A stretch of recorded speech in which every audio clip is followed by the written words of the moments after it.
서울광역방송센터입니다.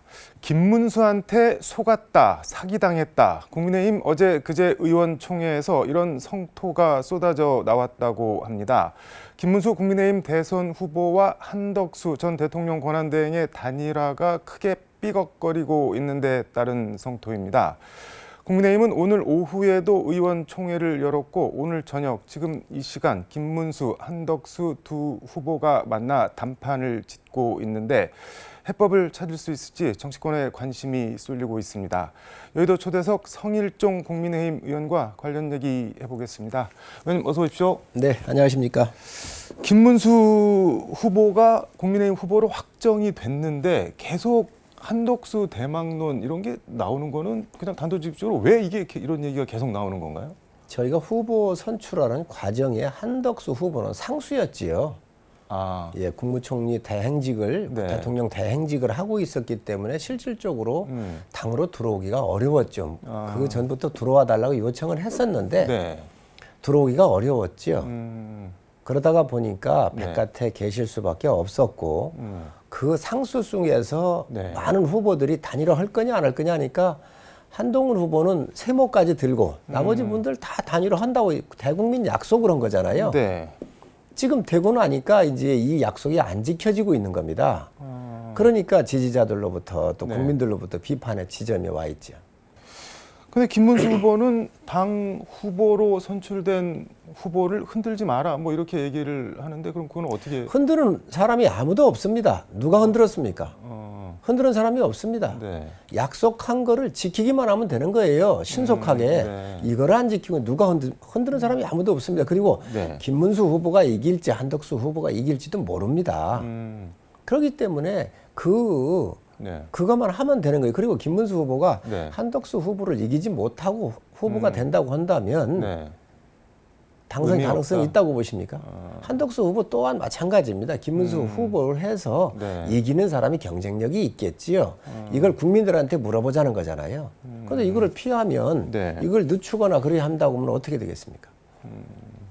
그러니까 둘 중에 누가 되든 이기는 사람이 나가야 승산이 그만큼 있는 거다 그렇게 보시는 거네요. 그게 국민의 요구지요. 그러니 네. 빨리 두 분이 함께 빠른 시간 내에 네. 등록일 이전에 끝내야죠. 아마 등록일 이후까지 끌고 가려고 할 텐데 그런 것은 의원들이 용납이 안 될 겁니다. 근데 총리 사퇴 이후 광주도 방문하고 이런저런 행보를 보이고 있는데 어떻게 평가하시나요? 저는 뭐 이제 총리께서 호남 출신이시잖아요. 네. 총리께서 뭐 민주당 쪽 일각에서는 뭐 호남 사람인 거를 감췄다 그러는데 네. 제가 인사청문회 총괄을 했잖아요. 네네. 총리 총괄을 했잖아요. 자산 상태에서부터 모든 걸 다 봤습니다. 저도 깜짝 놀란 게 여러 가지가 있었는데 그 중에 하나가 뭐냐면 네. 총리의 장인어른께서 기업을 하셨어요. 그런데 김대중 대통령을 돕다가 네. 서슬퍼런 박정희 정권 때 돕고 이랬잖아요. 돕다가 세무조사를 받아가지고 네. 그 기업이 망했습니다. 그때 알았습니다. 그런데 무슨 뭐 호남을 숨겼느니 뭐 이런 얘기 한다는 것은 있을 수 없는 얘기고요. 그리고 전주에 북중학교를 나왔습니다. 학력이 다 있는데 그게 그래서 이런 마타도화는 안 했으면 좋겠습니다. 무속 얘기도 계속 나오고 있는 것 같은데 그 부인 되시는 분 그건 혹시 좀 뭐 아시는 게 있나요? 김건희 여사의 재미를 보고 또 정치적인 공작인데 저는 옛날에 이해창 총재 같은데 병역비리나 네. 뭐 최규선 20만 불 수수 사건에서부터 무슨 뭐 광우병에서부터 얼마나 이걸 많이 만들어냈습니까? 저는 국가의 대통령을 뽑는 자리입니다. 물론 뭐를 하더라도 이제 또 다시 이제 무속을 갖고 나오는데 네. 아니 유엔커님이나 저나 결혼할 때 다 네. 결혼했잖아요. 네. 집에 하암 들어갈 때 네. 그 사람 난 연도 사주단지. 사주단지 안 넣습니까? 아니 그걸 가지고 이 명리학을 가지고 무슨 무속을 한다고 하는 것은 이제 국민들을 너무 우습게 하는 것이지요. 절대로 그러신 분 아닙니다. 근데 말씀하신 대로 김건희 여사로 민주당이 재미를 봤다고 한다면 이번에도 재미를 또 볼 수도 있는 거 아닌가요? 계속 이렇게 하면 이제 국민들께서 그 부분을 다 판단하시겠지요. 굉장히 격이 있으신 분이십니다. 품격이 있다. 그런 말씀. 그러면요. 이루 말할 수 없는 품격을 갖고 계신 분이죠. 외교 관계를 하실 때 내 쪽으로 여러 행사도 가셔야 되고 참 준비가 잘 되신 분이시죠. 그리고 아까 무속 얘기를 하셨는데 네. 이 한총리님 사모님의 그 집안이 기독교 집안이에요. 목사가 나오고 4대인가 이렇게 돼서 목사가 나오고 장로가 나오고 종교 교회도 그 어른들이 세우신 교회라고 저 들었어요. 그래서 그런 집안에서 무슨 무속 얘기를 합니까? 아주 정통의 기독교 집안의 네. 목사와 장로 집안이고 대대로 이어져 내려오는 기독교 집안입니다.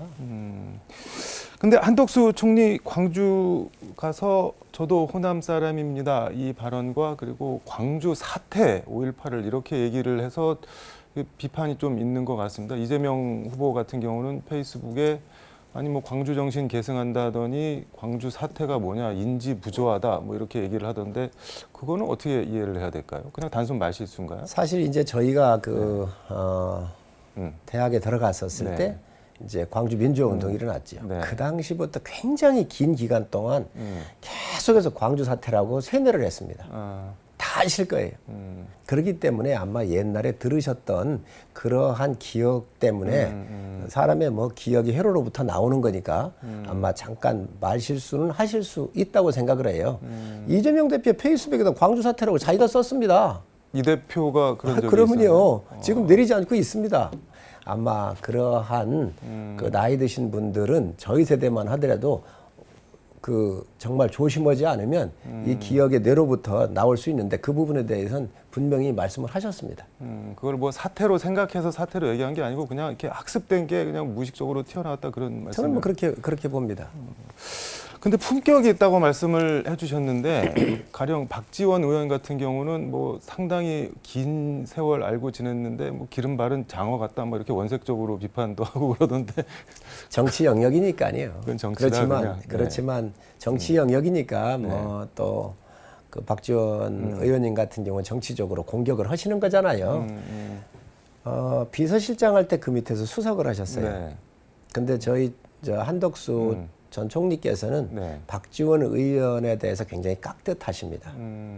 그리고 인간적인 도의를 다 하시고 그래서 전번에 여러 가지 뭐 무속 논란으로 공격하고 했었을 때도 참으셨어요. 모셨던 정의나 이런 걸 고려해서 대응을 안 하셨다고 얘기를 하시더라고요. 한덕수 예비 후보 발언 중에 제일 저는 인상적인 게 이번 대선의 핵심은 국가를 괴물 세력이 장악하는 거를 막아야 된다 그런 취지로 얘기를 하던데 이재명 후보를 괴물 세력으로 정의를 했는데 그 동의하시나요? 어떻게 보시나요? 저도 동의합니다. 저 호남의 민심도 네. 참 잡기가 어려워하시잖아요. 그 증거로 보면 네. 민주당의 경선 과정에 권리당원의 50% 정도밖에 투표를 안 하고 그러잖아요. 그거는 무엇을 의미할까? 지금 네. 글쎄 제가 이재명 대표를 뭐 특정해서 비난할 생각은 없습니다. 네. 그렇지만 이재명 대표의 걸어온 네. 뭐 쌍욕에서부터 범죄 행위에 이르기까지 이건 뭐 다 차치하자고요. 네. 그런데 이재명 대표 후보님의 비서실장이 고 전영수 씨입니다. 네. 성남시장 할 때부터 모셨던 분이고 경기도지사 할 때 비서실장까지 오르신 분이잖아요. 네. 이분이 대장동 사건 여러 가지 수사를 받을 때 유서를 쓰시고 세상을 뜨셨습니다. 이제 그만 내려놓으시라. 그렇습니다. 네. 대표님 이제 정치 그만 내려놓으시라. 다른 사람 다치잖아요. 유한기 씨라고 성남시 도시개발공사 사장을 본인이 뽑은 거예요. 거기에서 대장동을 관리했잖아요. 네. 또 김문기 씨 잘 아시잖아요. 도합 7분이 세상을 떴습니다. 일반 중소기업의 비서가 네. 예를 들어서 무슨 사건 때문에 유서 하나 써놓고 가도 버틸 수 있겠습니까? 얼마나 충격이 크겠습니까? 지금 이러한 분이에요. 그리고 지금 법 위에 군림하겠다는 거잖아요. 대한민국의 법은 이재명을 위해서 만들겠다는 거죠. 아닙니까? 이게 국가의 정상의 틀로 맞습니까? 페이스북에 도합 7명이 이 후보와 연결된 인연이다 이런 말씀을 적으셨던데 그게 그 말씀인 건가요, 그러면? 그렇습니다. 그렇습니다. 그러한 안타깝게 세상을 네. 뜬 분들이 이렇게 많은데 이게 아무리 권력이 좋아도 네. 인간적인 도의적인 여러 가지 일이 있잖아요. 책임이 있잖아요. 네. 법의 가장 중요한 국가 사회를 지탱하는 것은 윤리와 도덕입니다. 네. 윤리 도덕 돈 들어가는 게 아니잖아요. 근데 우리가 알아서 서로 아껴주고 우애해주고 힘든 분이 있으면 그분들 도와주고 있는 이게 법으로 허락 강제되는 게 아니잖아요. 그게 윤리와 도덕이잖아요. 윤리 도덕은 법보다 훨씬 상위의 개념이고 생활의 개념입니다. 이게 깨지면 이게 안 지켜지고 법으로 가서 법을 깨트려 가지고 네. 범법 행위를 저지른 법에 심판하가는 것은 정말로 불행한 일이지요. 근데 그 이 후보 주변에서 불행하게 유명을 달리하신 분들 그 책임을 이 후보한테 돌릴 수 있나요? 그러니까 이 후보를 그쪽 표현에 따르면 제거하려는 세력들이 이 후보를 탈탈 털다 보니까 주변까지 털리고 그러다 보니까는 그 압박감에 스스로 그렇게 된 거 아니냐. 결국 이 후보도 공동의 피해자 아니냐. 뭐 이렇게 얘기를 하는데 그건 어떻게 보시나요, 그러면 네. 아니 이 후보의 선거 대책 본부장 했었던 성남 시절에 하셨던 분이 김인섭 씨라는 분이에요. 네. 그분이 백현동 사건으로 노비를 하다가 네. 대법원까지 판결을 받아서 구속되어 있고 벌금을 네. 70억인가? 벌금 70억. 그렇습니다. 그때 노비비가 100몇십억이잖아요. 받기로 한 게. 네. 그런데 다 안 줘가지고 소송을 했던 거지요. 음, 그래서 그것들이 해가지고 지금 대법원 판결이 나 있습니다. 이런 것들이 다 연결되어 있잖아요. 이게 다 연결되어 있는데 이게 어떻게 내가 그리고 내 본인이 시장할 때 네. 도지사 할 때 있었던 일들입니다. 그러면 그게 관련성이 없습니까? 아 이렇게 해놓고 나와가지고 지금 와가지고 법들을 바꾸겠다고요? 지금 대법원장을 탄핵을 하겠다, 대법관을 탄핵한다고 할 수가 있습니까? 저는 네. 상권 분립이 되어 있는 나라에서 있을 수 없는 일들이 지금 벌어지고 있습니다. 이게 누구 때문에 벌어지는 일입니까? 근데 이재명을 지지하는 쪽에서는 그렇게 얘기했는데 있을 수 없는 일이 자꾸 이재명 한 사람한테 벌어지니까 우리도 어떻게든 대응을 해야 되는 거 아니냐. 그게 뭐 대법관 탄핵이든 뭐든 왜 이재명한테만 이런 다른 사람들한테는 안 벌어지는 일이 먼저 벌어지냐. 그렇게 항변을 하잖아요, 지금. 왜 이재명한테만 벌어졌습니까? 측근들이 다 네. 세상을 떴잖아요. 구속이 됐잖아요. 네. 그게 제일 정점에 있는 게 누굽니까? 이재명 대표 아닙니까? 후보 아닙니까? 네. 그러니까 그쪽으로 가겠지요. 그쪽으로 가겠지요. 그러면 당당하게 재판 수사를 빨리 받고 빨리 재판을 끝내달라고 요구를 해야 되는데 왜 안 했습니까?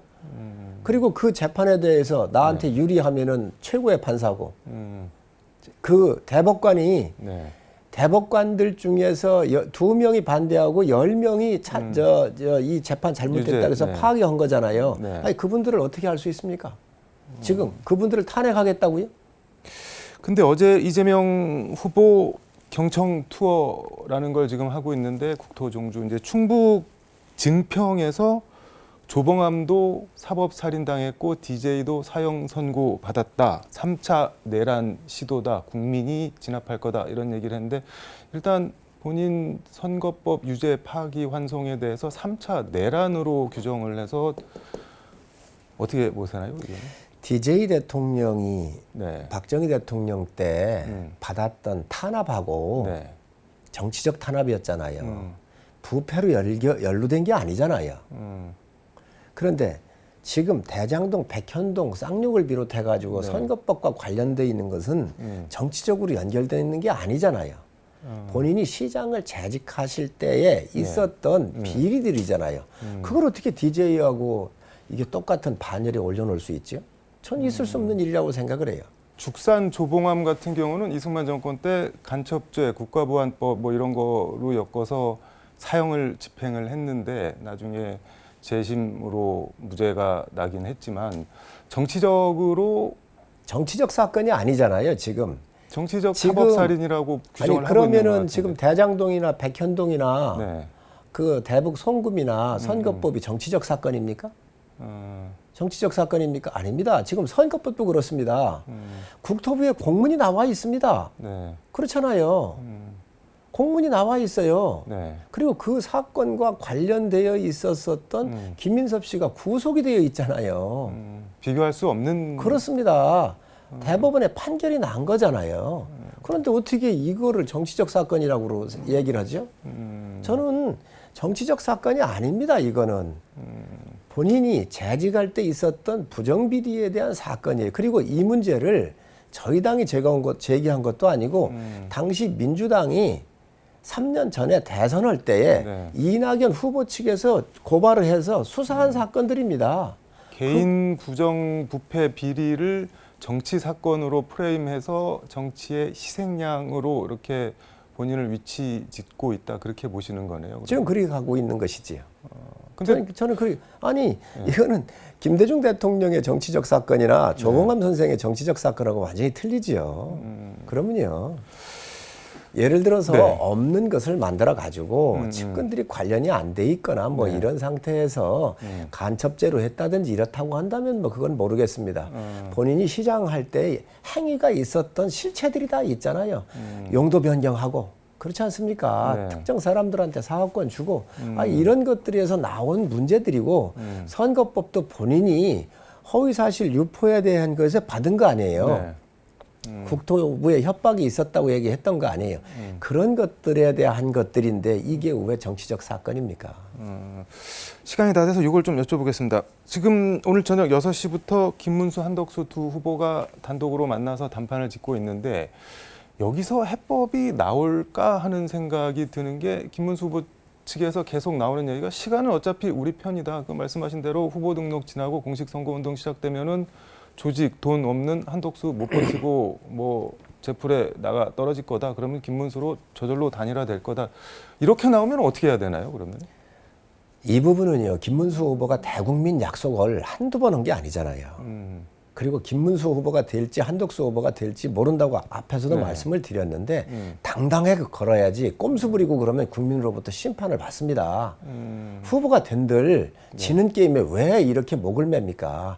파인 플레이 하기를 바라고 두 분이 네. 그러고 나서 다음에 힘을 합쳐서 이 위기의 대한민국 구하는 역할을 하셔야지 지금 어떤 시간을 끌고 네. 당연하지요. 전투 대응으로 보면 당이라고 하는 거가 자금적인 측면에서 네. 김문수 후보는 유리하지요.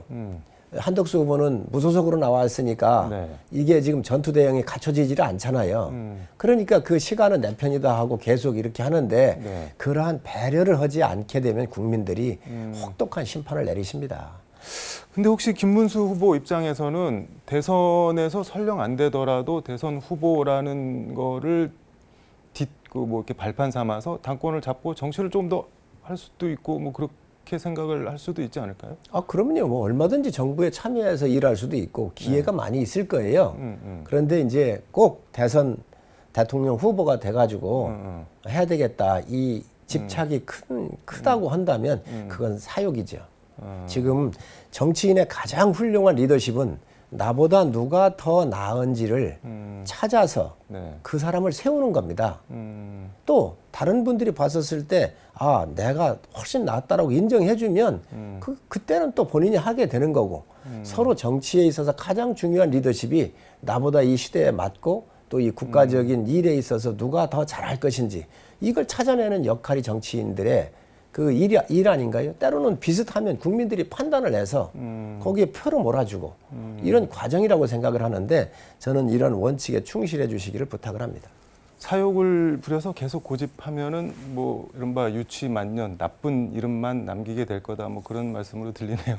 근데 김문수 후보는 인생을 깔끔하게 살아오셨어요. 국익이나 공익을 위해서 사익보다는 늘 앞서 이렇게 살아오셨다라고 국민들이 평가를 했고 네. 또 의원들이 평가를 해서 또 단일화를 하겠다. 나보다 누가 나은지 국민 심판을 받아보겠다라고 하는 그 약속을 했기 때문에 네. 국민들과 당원들이 지원을 한 거거든요. 네. 그래서 당선된 거예요. 그 약속을 반드시 지키셔야 합니다. 시간 내에. 네. 이게 안 지키시면 지금까지 살아온 삶을 부정하는 불행한 일이 될 수도 있지요. 알겠습니다. 시간이 다 돼서 오늘 말씀 여기까지 듣도록 하겠습니다. 고맙습니다. 네, 감사합니다. 지금까지 서울광역방송센터에서 성일종 국민의힘 의원과 함께 전해드렸습니다.